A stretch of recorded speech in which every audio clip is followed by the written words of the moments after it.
Kebijakan pemerintah melalui Peraturan Menteri Keuangan Nomor 7 Tahun 2026 mewajibkan pemerintah daerah mengalokasikan 58,03% anggaran desa untuk program Kopdes Merah Putih, dan kebijakan ini langsung menuai kritik tajam. Pengamat kebijakan publik, Agus Pambagio menilai bahwa kebijakan tersebut memiliki risiko tinggi terhadap efektivitas pembangunan desa serta rawan penyalahgunaan dana. Menurutnya, semangat koperasi seharusnya bersumber dari iuran anggota, simpan pinjam, dan kegiatan ekonomi mandiri, bukan sekadar suntikan hibah dari APBN.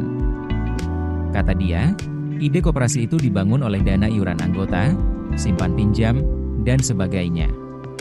Memang boleh hibah, termasuk sumbangan. Tapi intinya koperasi, kalau menurut Bung Hatta, itu iuran anggota, bukan dikasih hibahnya. Kalau dikasih hibahnya, koperasinya buat apa? Dirinya khawatir koperasi itu dibangun hanya untuk mencari uang dari APBN yang akhirnya juga tidak membuat pembangunan desanya.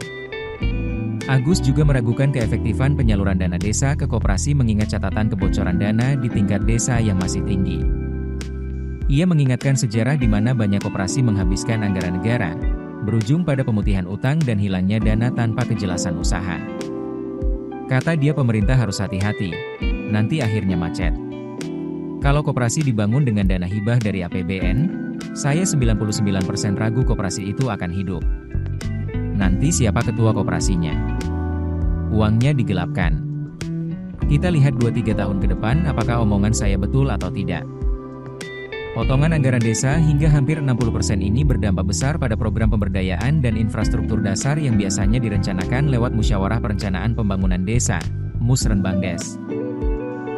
Desa yang biasanya menganggarkan pembuatan selokan, perbaikan jalan, atau proyek air bersih dan MCK tidak bisa melaksanakannya karena dana tidak ada.